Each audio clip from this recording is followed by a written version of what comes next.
We're doing it again today. We are ranking makeup on a tier list. You picked these products out. I've got a pile behind me that you told me you felt were the most hyped up makeup products of 2023, and we will decide today what was actually worth it.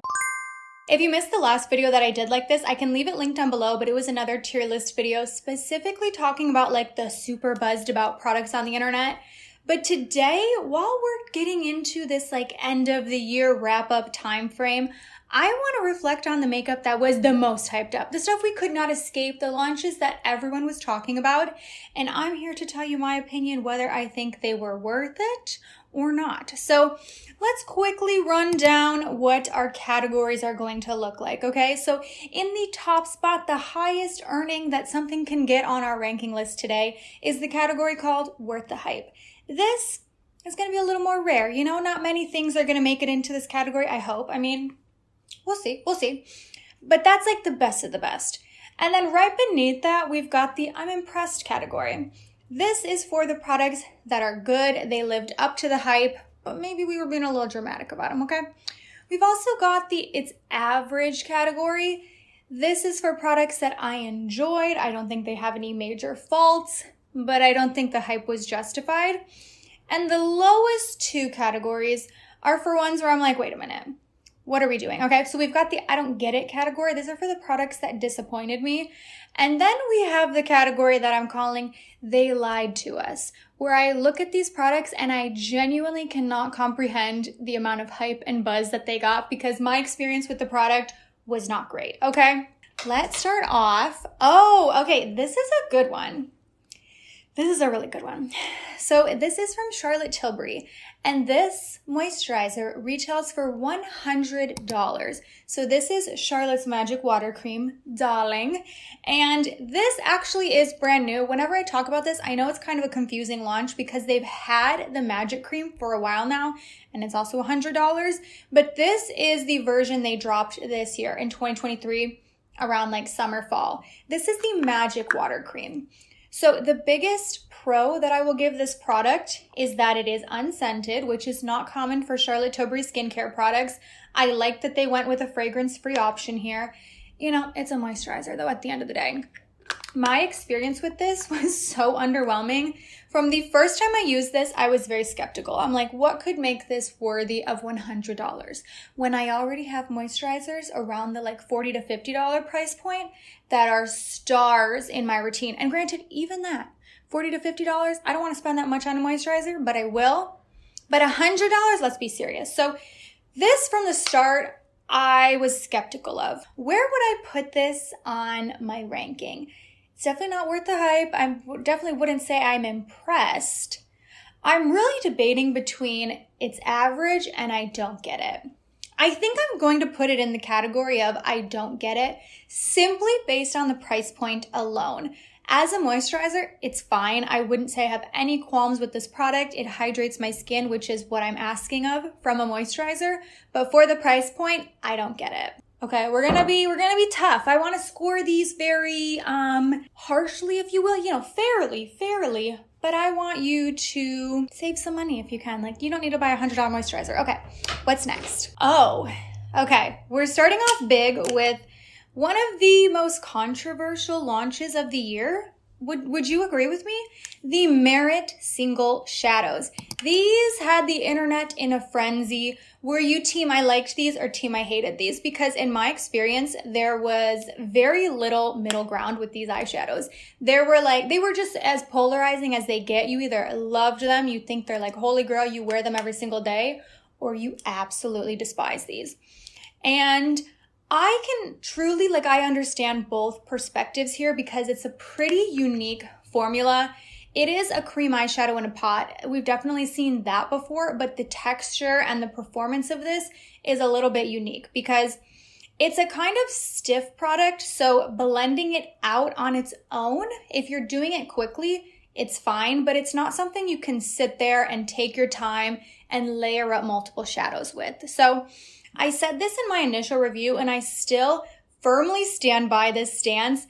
This is only a product I would recommend to someone that likes a one and done shadow look. These are not applicable if you're sitting there layering shadows, doing a complicated look. These do not work well for that process. These only work, in my opinion, if you're wearing them on their own. But if you're wearing them on their own, they're easy, they don't budge, they don't need a base, they wear well, and they have pretty colors. So like, I get it. I am debating on this one. I personally really have enjoyed these. When I went on my trip to London like 2 weeks ago, I brought, which one with me? I brought the shade Studio with me because I was like, I like to pack super light. I only wanted one singular product where I didn't have to worry about an eyeshadow primer because the older I get, I cannot do eyeshadow without a primer. Like I need a primer. I'm going to crease, but not with these. So this is the only thing I took with me on my trip. I like these. But this is also the type of makeup I wear on a daily basis. I just have bronzer on my lid right now. So, you know, they're not going to be for everyone. So I'm like, am I impressed or is it average? Am I impressed or is it average? I think I'm going to put it in the category of it's average just because I understand why a lot of people wouldn't like this product. I think there are a lot of cons to this style of product. That being said, there definitely is an audience that I think would find this to be like a holy grail. And even when I asked on my community tab for your #1 favorite product of the year, I saw someone said this. Maybe they told me on Instagram because I asked on both, but I did say someone mentioned this. Okay, this was a funny one. The Dr. Dennis Gross Plump and Repair Lip Treatment. So the name and the marketing of this kind of suggests that it has a lot of lip benefits to it. Personally, I simply view this as a lip plumper, okay? I will say I find it to be more hydrating than a lot of lip plumpers. It doesn't leave my lips dried out or irritated, but at the end of the day, it's a lip plumper. And not only is it a lip plumper, it's an incredibly pricey lip plumper. It retails for $45, so it is a splurge for sure. I'm gonna pop the video up that I filmed when this first launched, comparing what my lips look like without this product to applying it. This is one of those lip plumpers that causes you physical pain and then it plumps your lips. And I know a lot of people do not like that. They are against any lip plumper that would be painful, and trust me, I get it. But in my experience, the only lip plumpers that do actual plumping are the painful ones. The ones that just do like a little bit of tingling, like they're not actually plumping up your lips. The only way to achieve this type of result is to basically like cause a reaction and for your lips to swell. I know it's not pleasant, but that's how you get the results. So you want to do it or you don't. What I will say about this, there are a lot of alternatives that are a fraction of the price that I have used and noticed incredibly comparable results. The Derma E Lip Plumper is around $17, and I find that it also gives me a really intense level of plump. This for me is also comparable to like Nabla Lip Viper or the Too Faced lip injections. Those are still high end, but lower than this. So, you know, with all of that in mind, I do think this is a good product. It is effective. It does what it needs to do. But again, I think it's overpriced. So I'm going to put this in the category of it's average. I have a lot of lower price point lip plumpers that kind of do the same thing. But I'm curious to try the new lip plumpers from NYX. The lip plumper craze of 2023 truly took me by surprise. I did my predictions last year. I do a predictions video every single year. I'm going to have one in December. Stay tuned. But that is something I did not see coming. The hype over lip plumpers in particular, we got that one. The Inky List came out with one. NYX just came out with some. I know there are a few others that that are escaping me right now. And seeing how quickly this category of makeup has grown has me looking at 2024, wondering if we're going to keep seeing this huge influx in lip plumpers. Like, I would not be surprised if that's the next big category. But what's next? Oh, it's concealer showdown between the two most popular concealers of the year. Okay, if you know me, you know I love one of these and you know I don't really love the other one. So I guess we'll start from the predictable perspective. I will try to keep this brief because I never shut up about this dang concealer. This is the Natasha Denona concealer. It retails for $30, but it is worth every single penny. I'm wearing it today. I'm almost always wearing this. It is so high pigment, so smoothing, so long wearing. It's gorgeous. It's worth the hype, okay? I immediately knew it had to go into that category.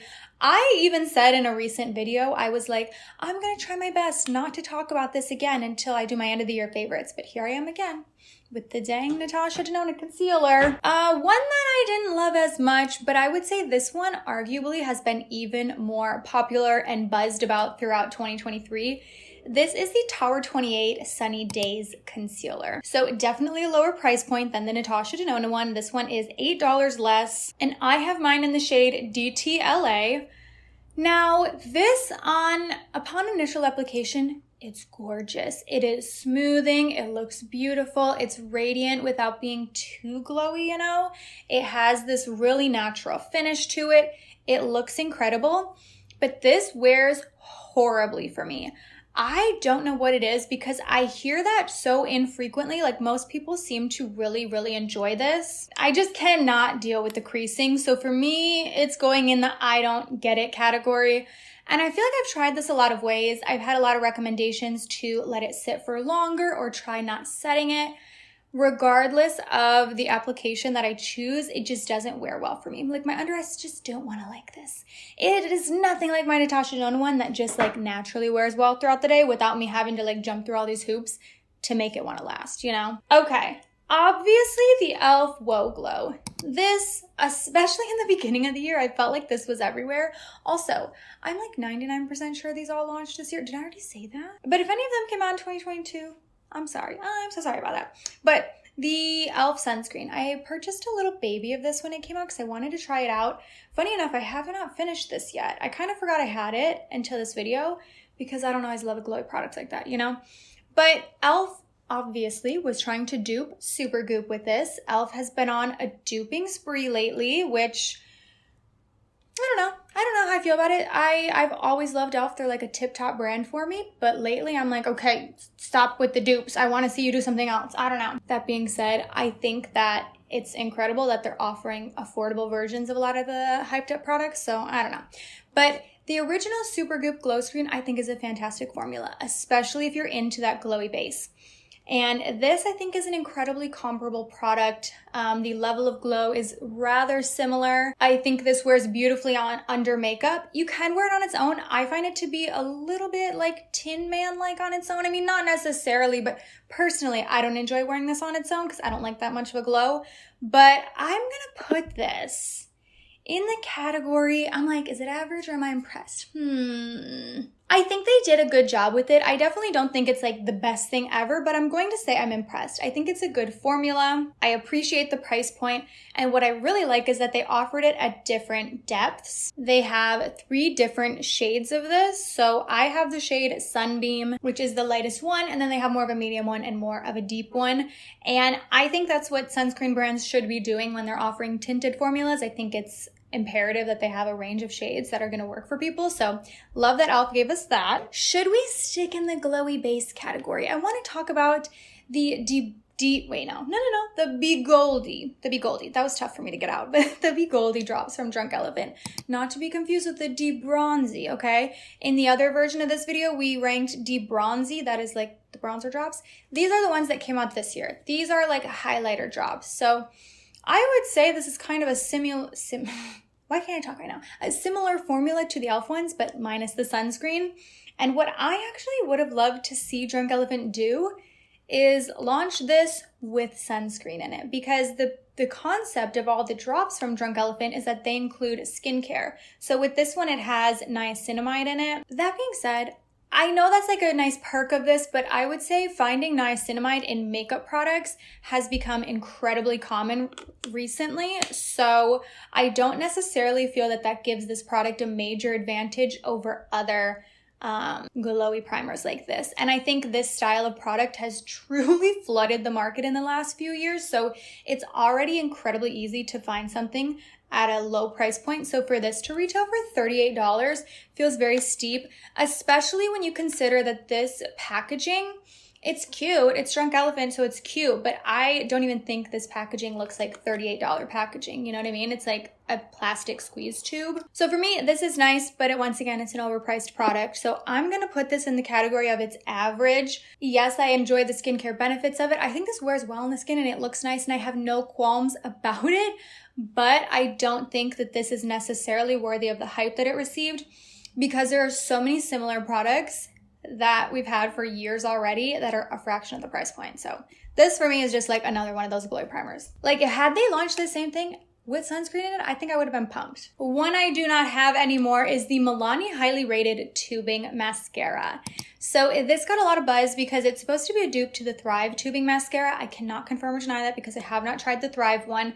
But this mascara, let me tell you, the drugstore is moving up in prices and this one is $13.99. You guys, for another $6, which I know, it's still $6, but for another $6, you could buy a Tower 28 mascara. Like, come on, Milani. This I did not like, okay? I'm so sorry. This was another pretty polarizing product, but I would say more of the reviews I heard were pretty positive.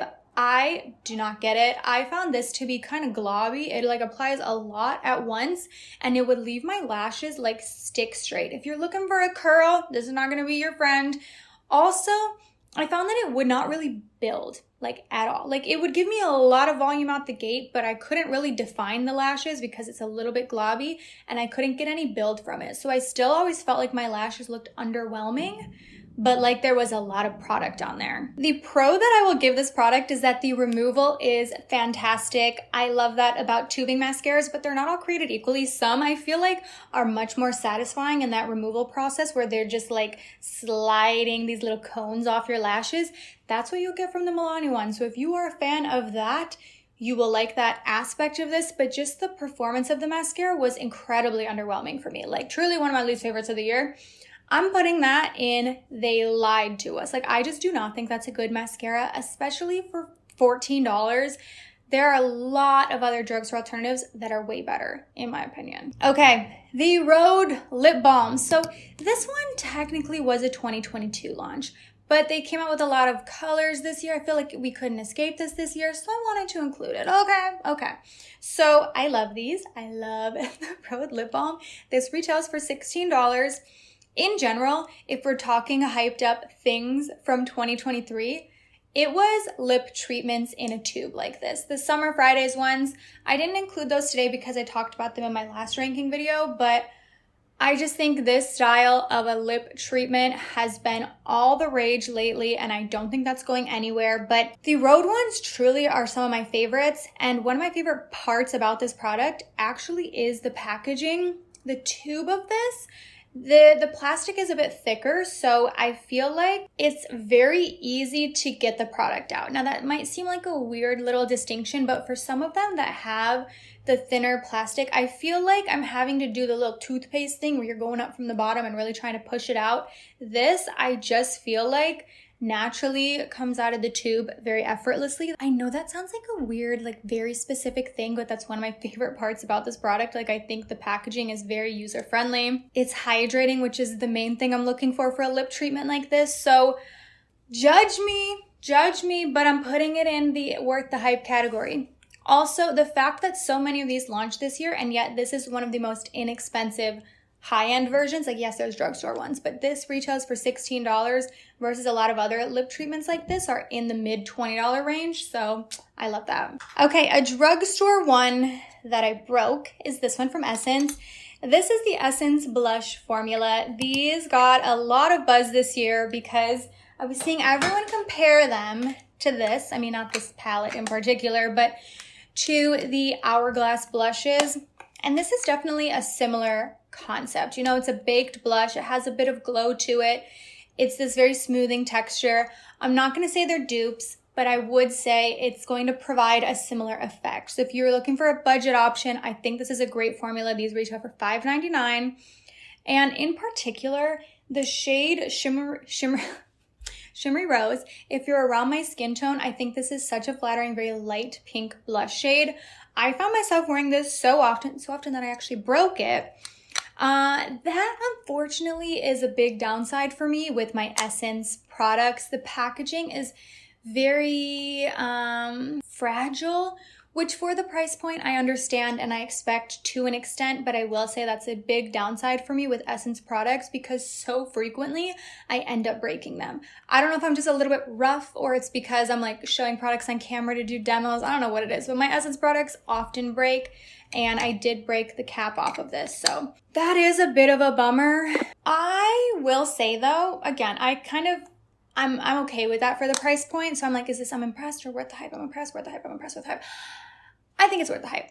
I think it's worth the hype. I know I personally contributed to a lot of the hype of this product. I think it's a beautiful formula, a great drugstore blush option, very flattering. I wore it so much this year, so worth the hype. I guess while we're here, let's keep talking Hourglass. So this one I did in the last ranking video, and I wasn't going to include this because we just did it in the last ranking video, but I was seeing this answer so much, and I would have to agree that this was probably one of the top hyped up products of the year. I would say this and like the Natasha Denona I Need a Nude palette, which personally I haven't tried, so I couldn't rank that. I'm sorry. But between those, I'm like, those were probably the ones that personally I saw on my feed the most frequently. And I think these in general, every holiday season, just get a lot of buzz. So I can leave my speed reviews down below where I go a little more in depth with reviewing this. Oh, why did I just get this like thought in my head of like, wait, maybe I have lipstick on my teeth? And then I was like so scared, like, oh my gosh, I've been filming this video for 30 minutes now. What if I had lipstick in my teeth? I don't, thank goodness. Okay. So this retails for $90. It is a splurge, okay? We know that. But if you are an Hourglass fan, you're getting a lot of bang for your buck because you're getting a lot of different powders here. For me, this makes most sense in the category of I'm impressed. I don't know that it's fully worth the hype. I would say the tough part about this is you have to break down whether or not you will use all 6 shades. And interestingly enough, not all palettes are set up in the same configuration. So they don't include an equal number of blushes and bronzers, which kind of confuses me. So for example, this has 2 blushes, but the other, like the more mid-tone one has 3 blushes. So that's kind of a weird layout in my opinion. I find myself using a lot of shades in here, but I personally, this is a hot take, I don't gravitate to the setting powders as much. Occasionally I will, but I'm mostly reaching into this for the blushes and sometimes the bronzers. So I think it really comes down to your own preference and how often you will use each shade to break down whether or not the price point actually would be of value to you. And I have one more from Hourglass, but let's switch gears to one that I don't have at the moment, but we've got to talk about the BHA Blur Drops from Glow Recipe. Those, I first of all match my outfit, but man, if you have sensitive skin, they will not be your friend. I had such a reaction to that product, so I am putting it in the category of they lied to us. My skin not only hated that, but it made my foundation break apart. Like it was not helping with the wear. It was not making things smoother. It was just not my friend personally, and it bums me out because I know a lot of people that enjoy that, but that was not my experience. Another Hourglass, the Phantom Lip Balm Stick. I actually don't think these came out this year. No, I think it was 2022, but you know what? I saw this as an answer and I wanted to include this because I want to talk about these because I find that this is a better version of the Tarte Maracuja Juicy Lip Plump, okay? I wouldn't say they're dupes, but I would say they're trying to do the same thing here. They both give like this plumpy, this kind of glowy, glossy, plumped up look to the lips, kind of like a solid lip gloss, if you will, but with a good amount of pigment to it. But this is a significantly less globby version of the one that Tarte offers. So the Tarte ones were so hyped up, and I think these still got a lot of buzz, but I think this is a better version of the Tarte one. So I think this, for me, I'm going to say I'm putting it in the category of I'm impressed. You know, I still think it's a bit pricey for what it is. I also think Flower Beauty makes a really similar product, though that formula is a bit more sheared out than this one. But I actually really like this, and the shade I have is Mist.